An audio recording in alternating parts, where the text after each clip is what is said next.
Hey guys, welcome back to Accursed Brew. My name is Azriel, and today I have my father with me, Anthony. What's up? I can't even. I was gonna be like, "What's up, pal? What's up, buddy? Sport? How you Yeah, I don't know, doing?" dude. The last time was daddy, this time is father. I'm gonna slowly make it more and more formal. Yeah, we'll Until get one of there. these days I present you with adoption papers. So we will Let's go. we'll make our way there. But yeah, today Anthony and I were gonna give our first impressions on Blueprints, which is a roguelike puzzle adventure game that was developed by Dogu Bomb. I don't really know how to pronounce it. It was developed by one It was guy over the developed by Dog Puke. dog puke, but it was developed by this one dude for over the course of like a decade, I think it was, until eventually like his little project became sort of a wider studio that was then published by a company called Raw Fury. It's kind of an interesting little backstory, something I would recommend you guys check out. But like I said, we're going to be giving our first impressions of Blueprints, starting off with, as usual, a TLDR on whether or not we think you should or shouldn't get the game. And then again, as we always say, if you need more convincing one way or the other, we're going to spend the rest of this video digging in deeper on some of the points that we mentioned here, just a little bit more in depth later on. But I'm going to give this over to Anthony to hit us with his TLDR on how he feels about the game. Yeah, real quick, easy mention up top. Game Pass, or $30 on Steam. So that's kind of where we're at with that. I think the value on it is wonderful. I've probably personally put in maybe 16 hours to it so far, and I keep going back to it. It's become my like nighttime, right before bed, play an hour, maybe hour and a half, just to kind of chill out, do a run or two. um and I've been greatly enjoying my time with it. I think the art style's very nice and pleasant. There's nothing, to write home about with it, but it's still nice to look at. I think they did a good job. The game runs well. I haven't had any crashing issues or glitches or anything like that. Um, Basic rogue-like builder where each day you kind of start fresh and rework your way up through this 45 room mansion that has a 46th room that you're supposed to get to as the goal, blah blah blah blah. There's puzzles as you build these rooms and you learn more about the lore of this mansion that changes every day. I think to start, it's a great concept. I mean, it works really well with a roguelike where the rooms of this mansion reset every single day and you're trying to find like the inheritance stuff, and you got to get to the 46th room, the last room in the house that's hidden. uh Clever, interesting, and it makes it work for the story. But I've found myself just like thinking about it at night and building more rooms in my head as I go to bed. Like when I close my eyes, I see the blueprints. Get it? Jesus. Blueprints. um but yeah, it's been a little earworm, mindworm for me lately. Call me RFK, I guess. He's got the worms. It's infected him. Um, But yeah, as you said, Game Pass, $30. It's a really easy buy-in. Again, we say this every single time we do one of these, and we're going to repeat it every single time. But if you don't already have Game Pass, definitely something worth checking out. If you end up not liking this, you have a plethora of games to check out in exchange of it.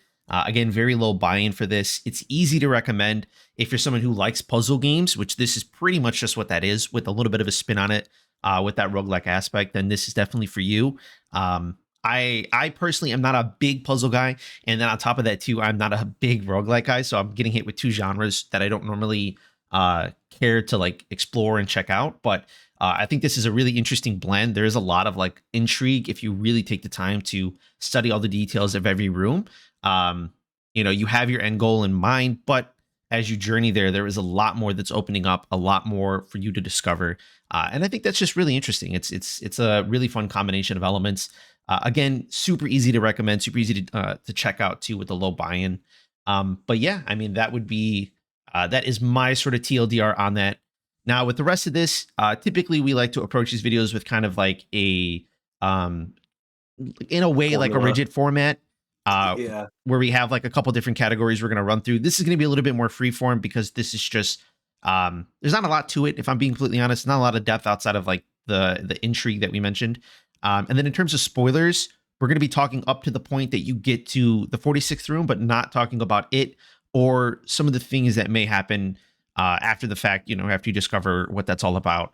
We're going to be focusing on everything prior to that, but again, trying to keep it as spoiler free as possible. But yeah, I mean, in that regard, man, I think there's not much else to say It's about this. it's It's podcast time, brother. What did you? Because we haven't really talked about the game too much. We started talking about it as we were drafting this video, but we decided to save it for this.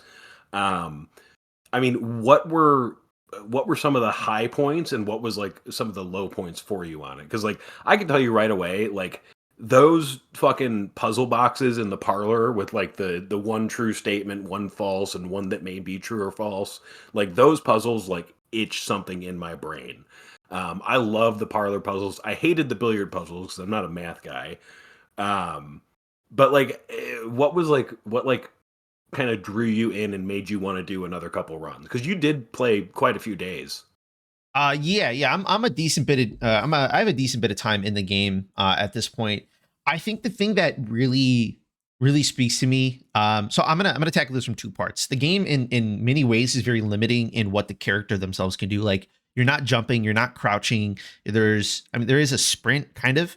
But in terms of your movement, it really is just left clicking in the environment and seeing sort of what the changes that you're going to make.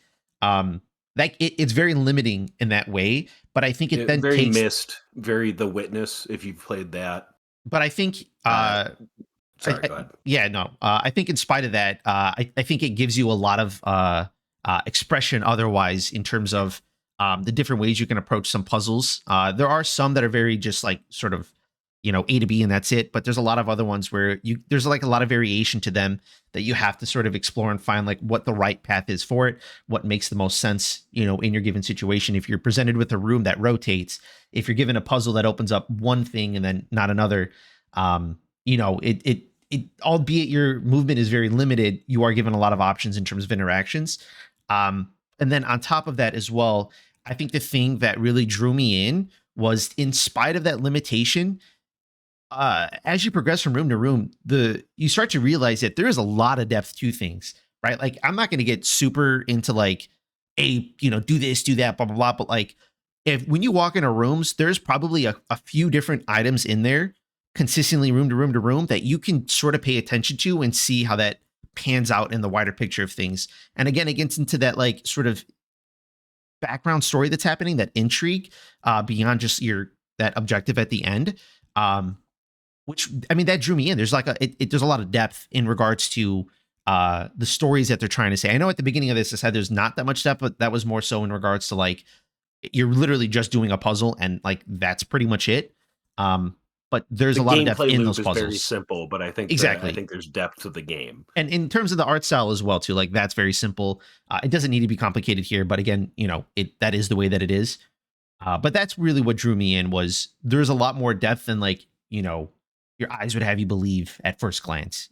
Um, I think I couldn't agree more. I think that especially as I got towards the end and like kind of figured out like, okay, this is what I got to do to like see the end. But like the end's not the end, and we're not going to get into that too much. But it's very much so. There's much grander mysteries, and every piece of decor and not even things that are interactable, but just like the lore behind certain rooms, uh it matters. Like a note that you find that like seems like it doesn't mean anything in the library, and then ordering a book for the next day in the library, that you come back and then you realize like, oh, the person who wrote this note checked this book out when they were like a 13-year-old or something like that. Like there's so much depth to every part of the game, and everything is there for a reason. And I think that goes hand in hand with a game that was written and developed for 10 years by a sole person, because it's a very the vision is tied together because it was one mind working on it for so long. yeah, it's a very intimate sort of story that it's trying to tell, um, but also not like say out loud, right? It's definitely the kind of game that you need a notepad while you're playing to sort of keep track of everything that's going on. And from my understanding, obviously, like I've not done everything in the game so far. Excuse me, I've made it pretty far, but if you're keeping track of a lot of those notes, if you're really trying to pay attention to your environment, it's very rewarding, which I think is sort of the biggest deal when it comes to this game is that uh, puzzle games oftentimes are just sort of a mental challenge. But I think this game not only gives you that mental challenge, but it also gives you that very rewarding aspect of uncovering really what's going on here. Because I think that really is like the true goal of the game. Like, sure, you have the 46th room, but then there's also like understanding the wider story that the dev and, or I guess also in this case devs are trying to push. So yeah, I mean it's really fun. As we said, the art style is pretty straightforward. The game runs well, looks good. Have you ever read House of Leaves? I haven't read it, no, but that's the book where it's like you go from like it's like a puzzle book. You can go through it back Yes, and forth all the yes. time and everything. It's like a not I hesitate to say choose your own adventure, but it feels like that because you're flipping the book, you're going to different pages, you're turning it physically and interacting with it as a physical medium. Um, and it's about a house with rooms that change and so and so. I mean, it's much deeper than that, but um, I assume it was an inspiration for this. It just screamed it to me, and I think that's just something very cool that I would point out. I didn't know if you'd read it. You can cut this if you don't think it's pertinent, but I do think it's very inspired by House of Leaves. If any viewers have read that book, Yeah, for sure. I could definitely see that. I mean, if that's the case, and this feels like it's very much in line with one another. But yeah, I mean, in regards to anything else, like without spoiling it, I think we're pretty much I'm pretty good on everything that I've had to say in regards to it. I think it's just a really fun game. There's a lot of depth in it if you really pay attention to again your environment. It's very rewarding if you're taking notes and keeping track of everything, which I would recommend. Like if you're not going to sit down and put like a couple hours into it at a time, but instead like sort of hit it here and there. Say you do a couple runs and then you stop and come back like definitely. the next day. Definitely. You Use your gotta you Steam gotta keep Notes, notes. the Steam Notes function in Shift Tab. It's wonderful. There are multiple ways to do it. I like doing it physically though. I liked being able to like draw out the buttons on the electric box puzzle we were talking about off camera. Like I like to have like those kind of filled in like my own way, and it works well. Yeah, for sure. But yeah, I mean, if you guys enjoyed this video, please give it a like. This helps us out like actually a lot, which is crazy to see. Subscribe if you guys want to see more. We're going to be doing again, as we always say, we're going to be doing more of these first impressions going into next week with the possible Oblivion Shadow Drop. Definitely going to be doing a lot of content on that.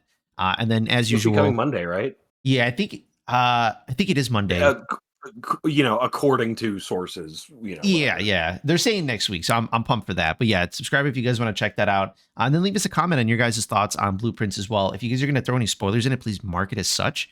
But yeah, if you guys enjoyed the video, then we've enjoyed you and we love you. And we hope you guys have a We great day. have we have enjoyed you. Thank you for your time.